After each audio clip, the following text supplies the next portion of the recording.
of Saturday's election result. The Electoral Commission says President Ali Bongo won a third term in office. He's said to have got nearly 65% of the vote.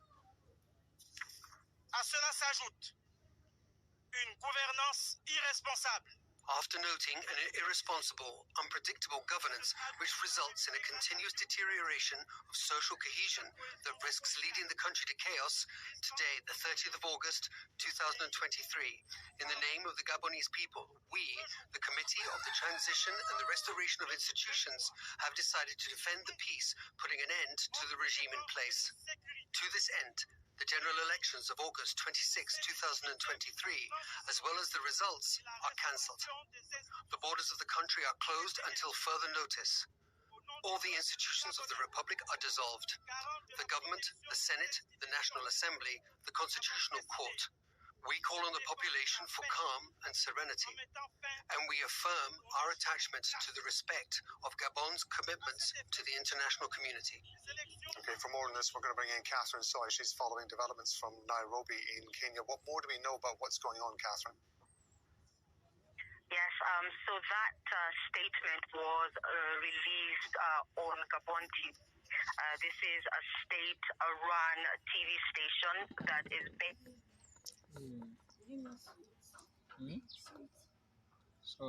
Sweet. Yeah, unfortunately, we've got a few problems getting hold of Catherine there. We will, of course, try and get her back later in the program, as this is a breaking story. She'll have a lot more information. But at the moment, we're going to go to Tara O'Connor. She's the founder and executive director of Africa Risk Consulting. She's joining us from the city of Bordeaux in France. Very good to have you with us on Al Jazeera. Why do you think that this has happened now, just a few days after the election result? Well, it seems that this is a continuation of control of one family, the Bongo family. You know, Ali Ben Bongo, the president who actually won the elections, took over from his father 14 years ago. So I think there is a deep resentment in West Africa around dynastic-style politics.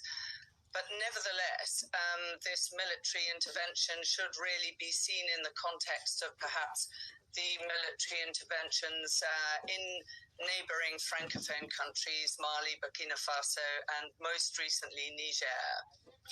The military are saying that they're ordering the dissolution of government, Senate, National Assembly and Constitutional Court.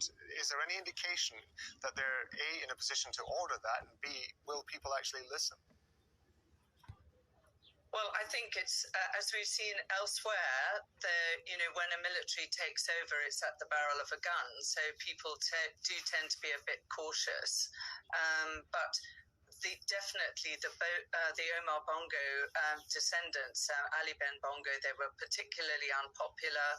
There was a lot of challenge to the elections. I mean, the elections took place under curfew with limited media and so on.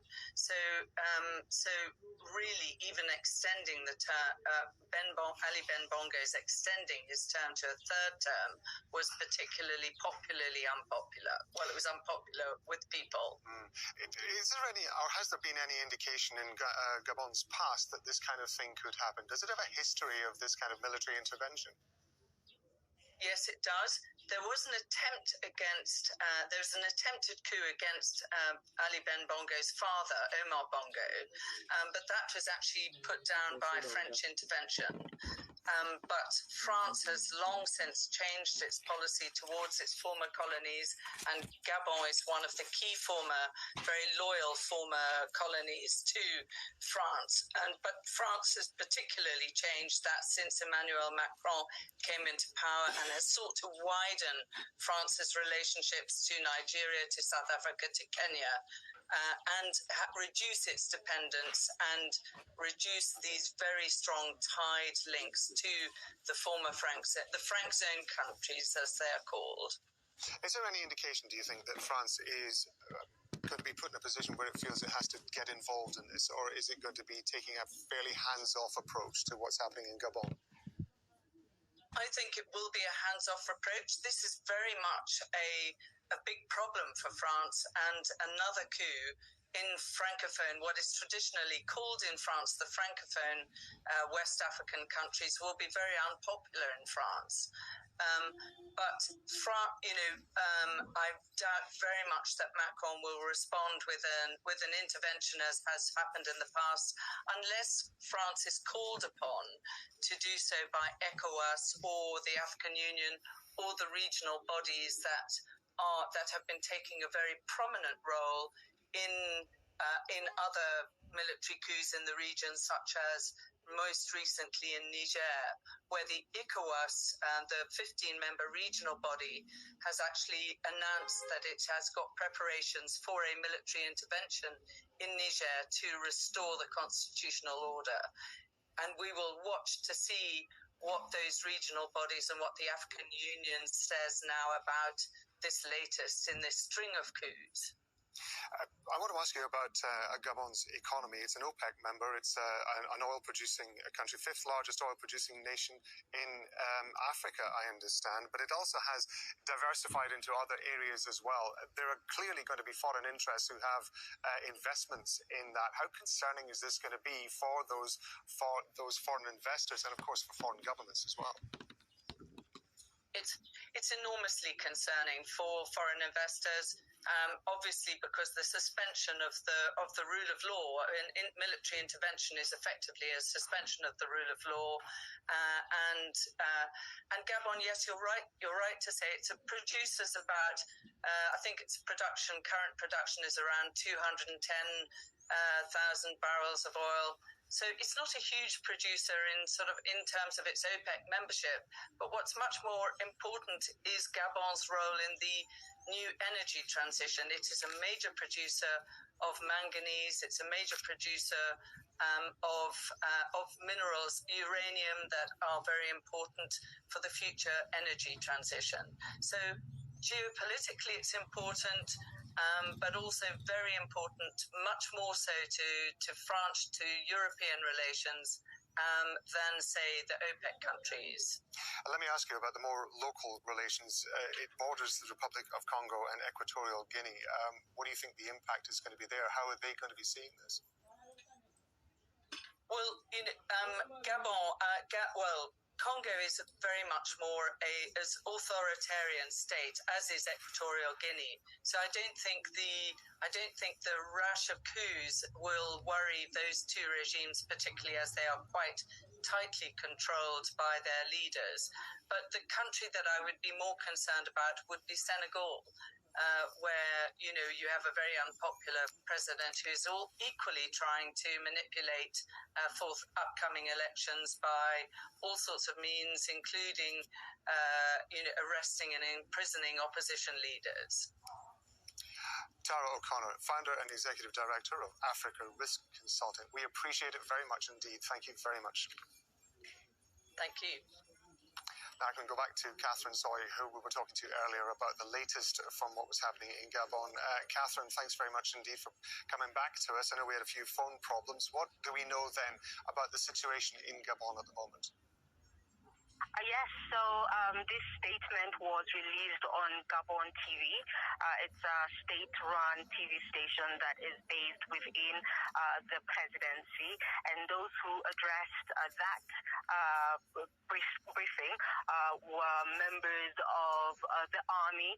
There were also presidential guards as well, and they're calling themselves the Committee to the Transition and Restitution of the Institutions, and they say that they don't believe that the election was free or fair or transparent, and they say that they are very frustrated because the government has not been following the will of the people. So people have been told to stay at home until the situation is resolved, and we've been talking to some people in Gabon who have been following this development, and we are saying that they've been telling me that during the campaigns, during the voting as well, people were not very confident that the election will be free and fair because of different changes that happened when it comes to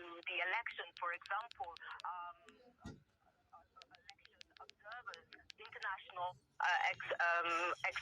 election observers were barred from, for not deployed. The government says that they will not be accredited.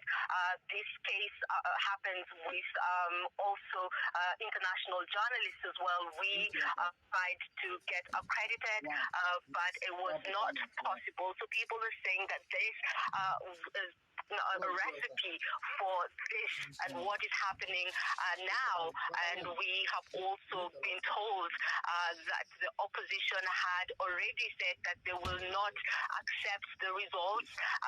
The results were announced very, very early this morning, and this is what precipitated all this. And the people and these officials who address this call say they want to make things right.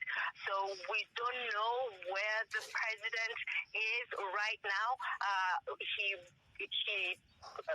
should be Libreville, the capital city, but we don't know exactly where he is. Those who addressed the press conference did not mention whether they have him or where exactly he is. But we also know that the opposition leader,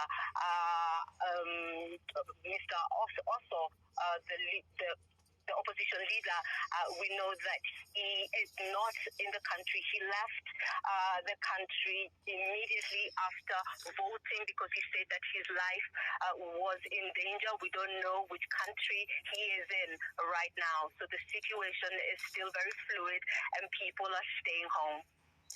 Catherine, thank you very much indeed. Obviously, we're still in the early hours of what's happening in Gabon, but I know we're going to be checking in with you as time goes on. Thank you very much indeed, Catherine Soy.